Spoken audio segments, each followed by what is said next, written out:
क्या आप हमेशा दूसरों को खुश करने के चक्कर में अपने काम और अपनी ज़रूरतों को नज़रअंदाज कर देते हैं? क्या हर बार ना कहने की सोचते ही आपको डर लगने लगता है कि कहीं लोग नाराज ना हो जाएं या रिश्तों में दूरी ना आ जाए?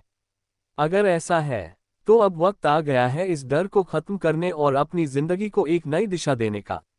ये कहानी आपको सिखाएगी कि कैसे आत्मविश्वास के साथ ना कहा जाए, बिना किसी अपराधबोध या रिश्तों पर असर डाले। तो तैयार हो जाए, क्योंकि यह कहानी न केवल आपकी सोच बदलेगी बल्कि आपकी जिंदगी को भी पूरी तरह बदल सकती है। हमारी लाइफ में कितनी बार ऐसा होता है कि हम दूसरों को खुश करने की कोशिश में अपनी खुशियां और मानसिक शांति कुर्बान कर देते हैं। कितनी बार ऐसा हुआ है कि हम सिर्फ इसलिए हाँ कह देते हैं क्योंकि हमें डर लगता है कि ना कहने पर लोग हमें गलत समझेंगे या हमारे बारे में नेगेटिव सोचेंगे। यह आदत न केवल हमारी ऊर्जा और समय को खत्म कर देती है, बल्कि हमें तनाव, चिंता और खुद पर गुस्सा महसूस करने के दलदल में भी धकेल देती है।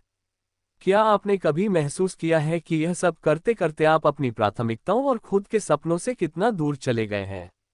अगर आप भी इस समस्या से जूझ रहे हैं और इसे बदलना चाहते हैं, तो ये कहानी आपके लिए एक नई शुरुआत हो सकती है। यह आपको सिखाएगी कि कैसे अपनी सीमाओं को पहचानें, कैसे आत्मविश्वास के साथ ना कहें और कैसे अपने जीवन को खुशहाल और संतुलित बनाएं। ये कहानी न केवल आपके डर को दूर करेगी बल्कि आपकी जिंदगी को बदलने का पहला कदम भी साबित होगी। एक छोटे से गांव में एक आदमी रहता था जिसका नाम अमित था। अमित स्वभाव से बहुत ही दयालु और सहनशील इंसान था। उसके दिल में हर किसी की मदद करने की चाहत बसती थी। चाहे कोई दोस्त हो, रिश्तेदार हो या गांव का कोई अनजान व्यक्ति, अमित कभी भी किसी की मदद करने से पीछे नहीं हटता था। लोग उसकी इस आदत की बहुत तारीफ करते थे और उसे एक आदर्श इंसान मानते थे। हर किसी को लगता था कि अमित जैसा इंसान शायद ही कोई और होगा। लेकिन अमित का यह मददगार स्वभाव धीरे धीरे उसके लिए एक बड़ी समस्या बनता जा रहा था। हर कोई उसकी इस दयालुता का फायदा उठाने लगा था। लोग बिना सोचे समझे उससे मदद मांगने लगते और अमित हमेशा हाँ कह देता, चाहे उसकी खुद की कोई जरूरी जिम्मेदारी हो, चाहे वह थका हुआ हो या फिर उसके पास समय न हो, वह कभी भी ना नहीं कह पाता। धीरे धीरे अमित ने महसूस किया कि उसकी जिंदगी केवल दूसरों की जरूरतें पूरी करने में ही बीत रही है। वह खुद के लिए न तो समय निकाल पा रहा था और न ही अपने परिवार पर ध्यान दे पा रहा था। उसकी यह आदत न केवल उसकी मानसिक और शारीरिक ऊर्जा खत्म कर रही थी, बल्कि उसे गहरी उलझन और तनाव में भी डाल रही थी। वह हर वक्त थका हुआ और परेशान महसूस करने लगा। अमित के लिए ये समझना मुश्किल हो गया था कि दूसरों की मदद करना कब उसकी अपनी जिंदगी का बोझ बन गया। अमित का सारा समय दूसरों की जरूरतों और कामों में ही चला जाता था। सुबह उठने से लेकर रात को सोने तक वह हर वक्त किसी न किसी के काम में व्यस्त रहता। अगर किसी को खेत में मदद चाहिए होती, तो अमित वहां होता। अगर किसी को बाजार से सामान लाना होता, तो अमित तुरंत दौड़ पड़ता। यहाँ तक कि अगर किसी के घर का कोई छोटा मोटा काम भी होता, तो लोग अमित को बुला लेते। धीरे धीरे ये सिलसिला इतना बढ़ गया कि उसकी अपनी जिंदगी जैसे थम सी गई थी। अमित को अपने लिए, अपने परिवार के लिए या यहाँ तक कि अपने स्वास्थ्य के लिए भी समय नहीं मिल पाता था। वह अंदर से थका हुआ महसूस करता, लेकिन फिर भी ना कहने की हिम्मत नहीं जुटा पाता। हर बार जब कोई उससे मदद मांगता, तो उसे लगता कि अगर उसने मना कर दिया तो लोग बुरा मान जाएंगे। उसे डर लगता था कि लोग उसे स्वार्थी समझने लगेंगे, उससे दूरी बना लेंगे और वह समाज में अकेला रह जाएगा। उसके मन में एक अनजाना डर हर वक्त छाया रहता था, एक डर जो उसे दूसरों के लिए हाँ कहने पर मजबूर कर देता। अमित को ऐसा महसूस होता था कि अगर वह दूसरों की उम्मीदों पर खरा नहीं उतरेगा, तो लोग उसकी इज्जत करना बंद कर देंगे। ये डर इतना गहरा था कि वह अपनी भावनाओं और जरूरतों को भी नजरअंदाज करने लगा था। वह हर समय दूसरों की खुशियों के पीछे भागता रहा, लेकिन अपनी खुशियों से कोसों दूर होता गया। एक दिन अमित ने अपनी रोजमर्रा की भागदौड़ के बीच खुद को इतना थका हुआ पाया कि वह गांव के बाहर नदी किनारे जाकर बैठ गया। उसका मन बेचैन था और वह सोच रहा था कि आखिर क्यों उसकी जिंदगी इतनी उलझी हुई है। उसी वक्त वहां से एक बूढ़ा ज्ञानी गुजर रहा था। वह शांत स्वभाव का आदमी था, जिसने दूर से ही अमित के चेहरे की थकान और निराशा को पहचान लिया। बूढ़े ने पास आकर अमित से पूछा, तुम इतने थके हुए और परेशान क्यों लगते हो? बेटा, क्या कोई परेशानी है? पहले तो अमित ने कुछ कहने से हिचकिचाया, लेकिन बूढ़े की दयालु आंखों और शांत स्वभाव ने उसे अपने दिल की बात कहने का हौसला दिया। अमित ने अपने दिल का सारा बोझ उतार दिया। उसने बताया कि कैसे वह हमेशा दूसरों की मदद करता है, कभी किसी को ना नहीं कह पाता, और इस चक्कर में उसने अपनी खुद की खुशियां और समय खो दिया है। बूढ़े ने उसकी पूरी बात ध्यान से सुनी। फिर उन्होंने हल्की मुस्कान के साथ कहा, तुम्हारी समस्या का समाधान केवल एक शब्द में छिपा है, ना। अमित ने चौंककर बूढ़े की ओर देखा और कहा, लेकिन ना कहना तो इतना आसान नहीं है। अगर मैंने मना कर दिया तो लोग मुझसे नाराज हो जाएंगे। बूढ़े ने फिर मुस्कुराते हुए जवाब दिया, ये ना केवल शब्द नहीं है, ये तुम्हारी आजादी की कुंजी है। जब तक तुम ना कहना नहीं सीखोगे, तब तक तुम अपनी जिंदगी को सही दिशा में नहीं ले जा पाओगे। बूढ़े के शब्दों में एक गहराई थी, जिसने अमित को सोचने पर मजबूर कर दिया। अमित ने बूढ़े की बात सुनकर चौंकते हुए पूछा, लेकिन मैं ना कैसे कहूँ? लोग बुरा मान जाएंगे, मुझे गलत समझेंगे, शायद वे मुझसे नाराज हो जाएं और मुझसे दूर हो जाएं। मैं तो हमेशा से यह मानता आया हूं कि दूसरों की मदद करना मेरी जिम्मेदारी है। अगर मैं मना कर दूं, तो क्या लोग मुझे स्वार्थी नहीं कहेंगे? अमित के मन में ये डर और सवाल गहराई से जमे हुए थे। बूढ़े ने शांत और समझदारी भरे लहजे में जवाब दिया, बेटा, ना कहने का मतलब यह नहीं है कि तुम दूसरों की मदद करना बंद कर दो। इसका मतलब है कि तुम अपनी जिंदगी में एक संतुलन बनाना सीखो। जब तुम हर बार दूसरों के लिए हाँ कहोगे, तो अपनी प्राथमिकताएं और खुशियां पीछे छूट जाएंगी। ना कहने का मतलब केवल इतना है कि तुम अपने समय और ऊर्जा को वहां लगाना चाहते हो, जहां ये वास्तव में जरूरी हो। ये स्वार्थ नहीं है, ये समझदारी है।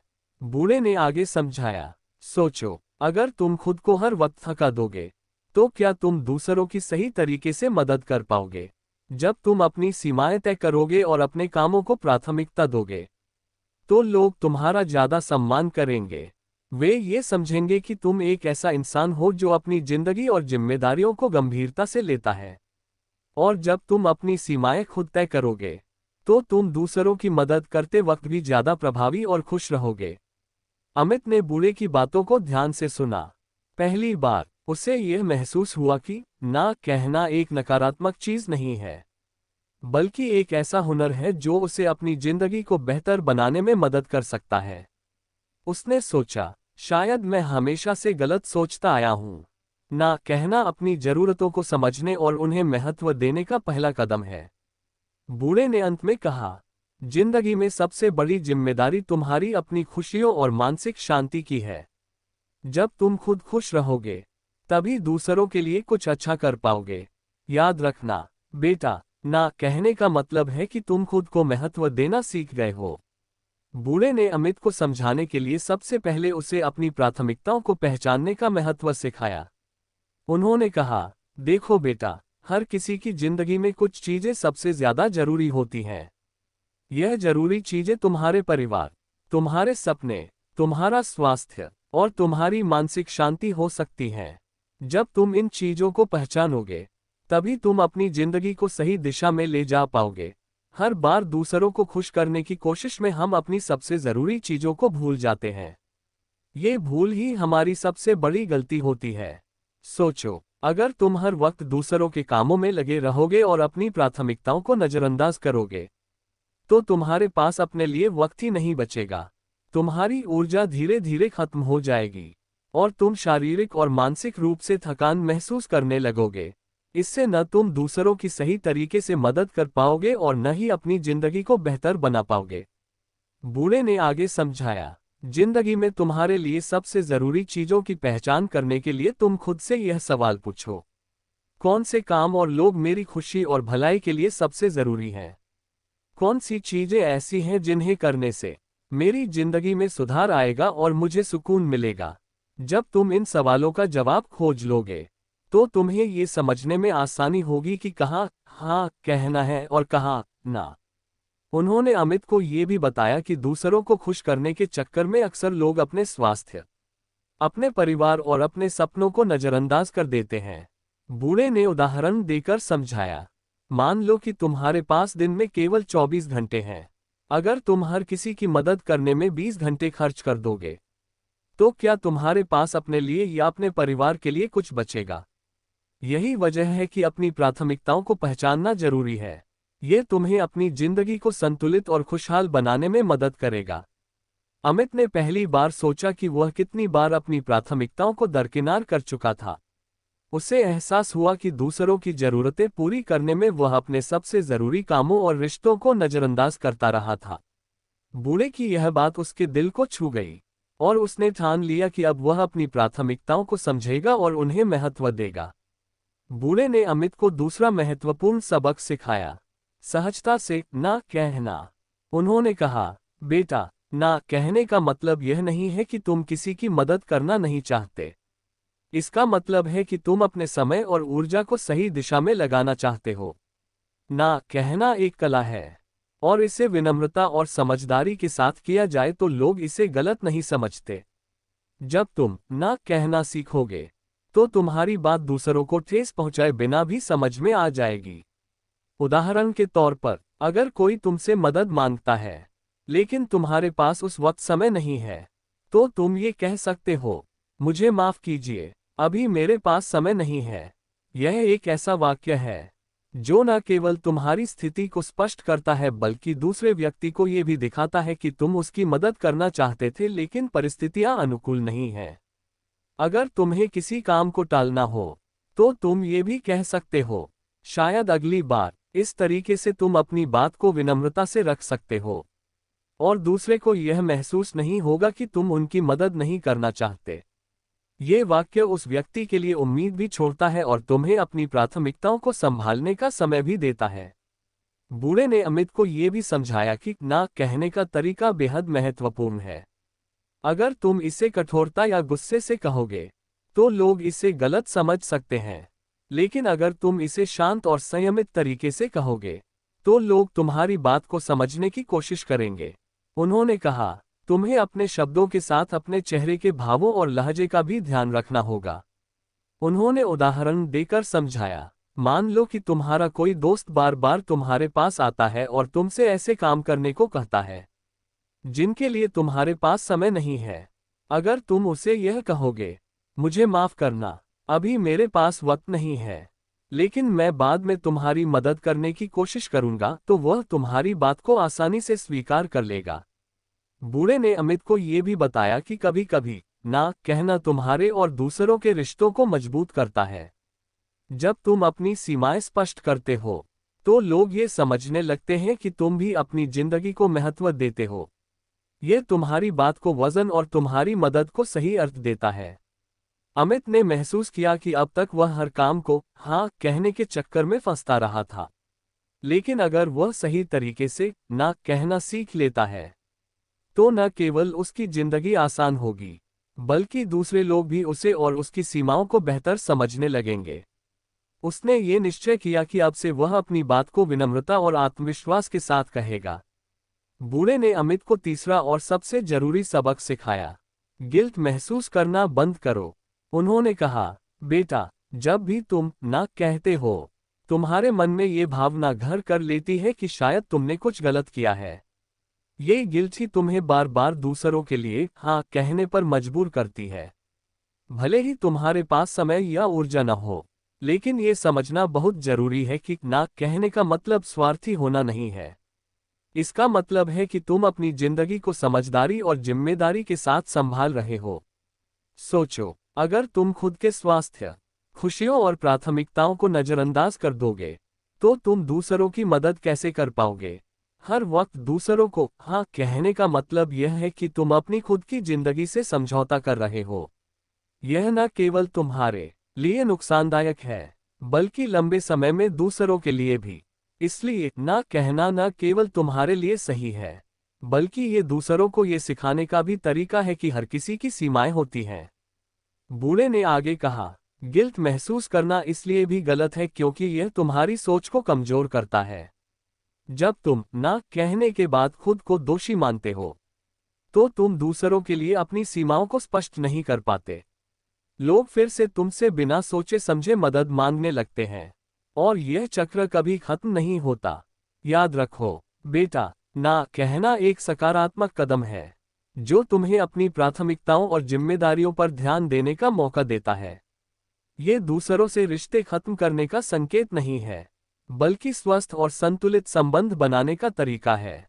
बूढ़े ने अमित को ये भी सिखाया कि खुद को दोषी महसूस करने से बचने के लिए अपने फैसलों पर भरोसा रखना जरूरी है।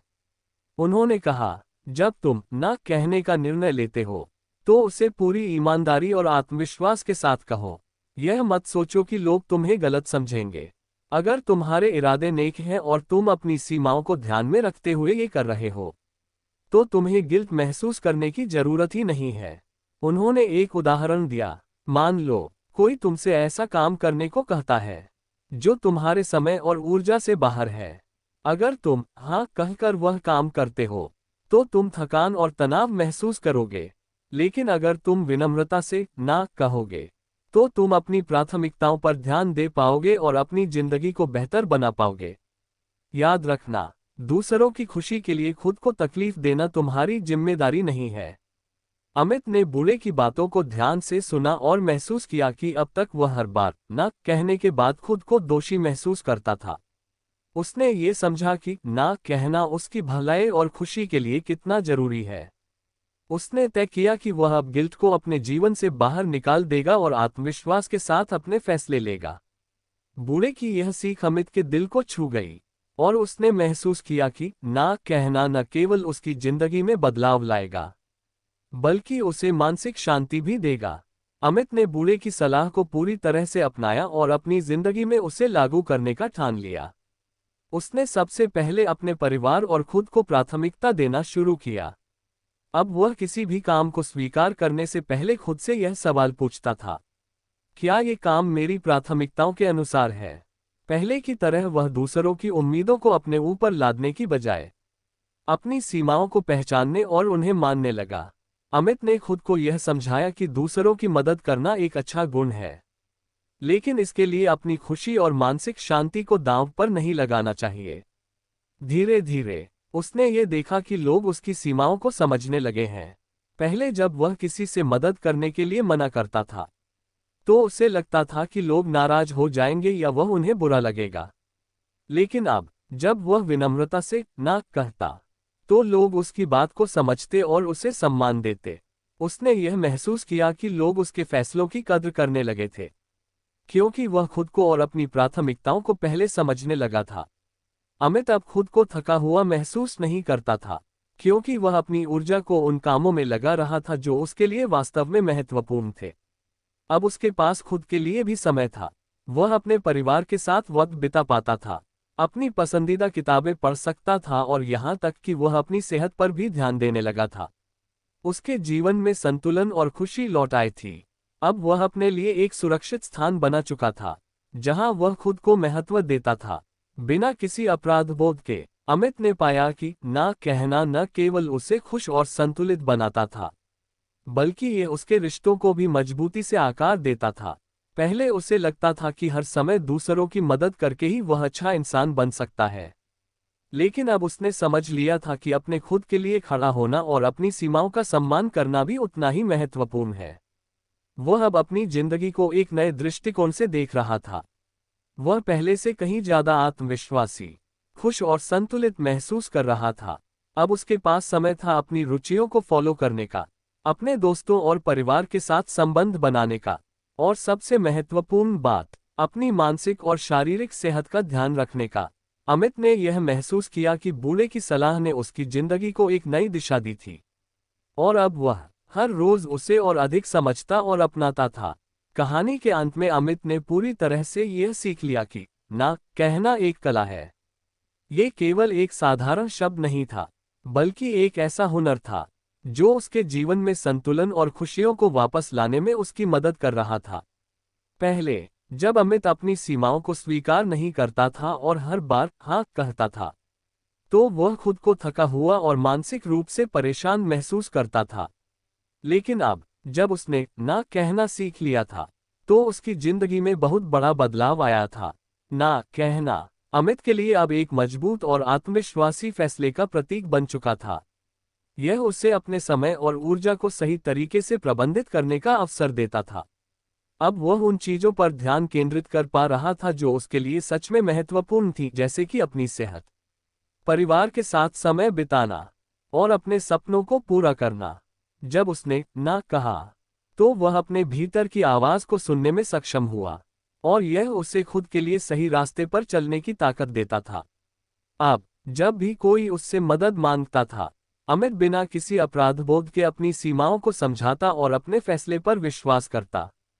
उसने यह महसूस किया कि ना कहना न केवल उसकी जिंदगी को आसान बनाता था, बल्कि ये दूसरों के साथ रिश्तों में भी पारदर्शिता और सम्मान पैदा करता था।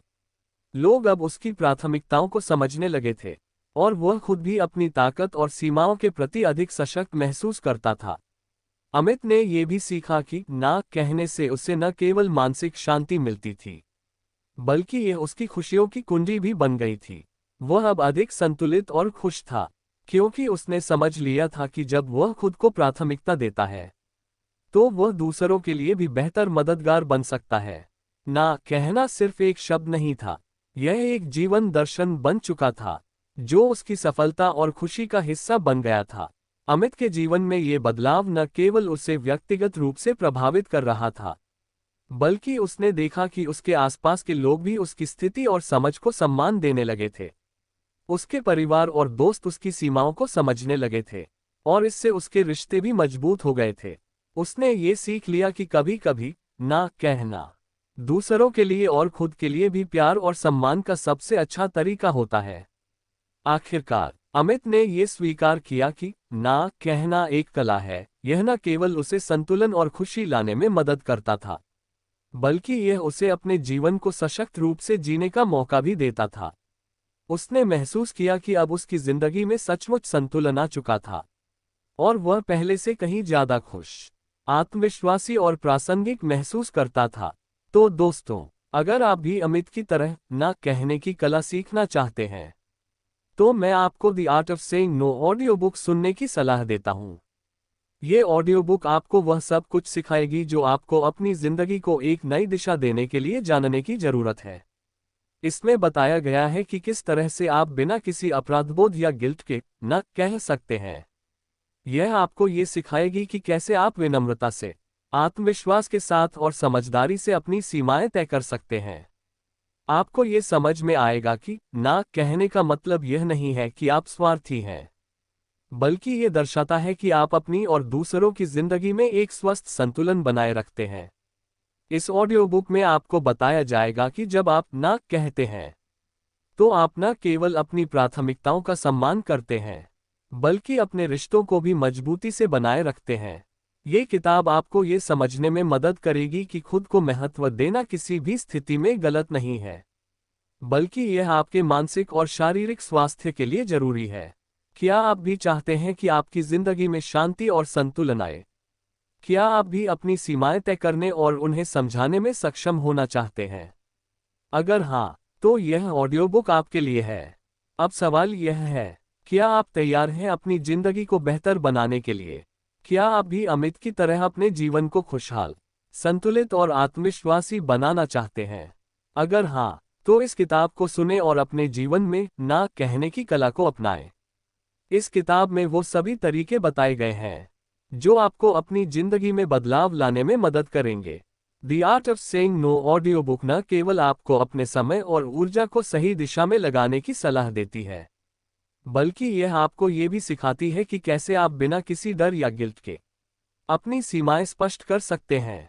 याद रखिए, ना कहने से आप अपनी खुद की खुशियों और मानसिक शांति को प्राथमिकता देते हैं, और यही सबसे बड़ा तोहफा है जो आप खुद को दे सकते हैं। तो दोस्तों, अगर आप तैयार हैं अपनी जिंदगी को बेहतर बनाने के लिए और अपने रिश्तों को मजबूत बनाने के लिए, तो अभी इस ऑडियो बुक को सुनें और खुद को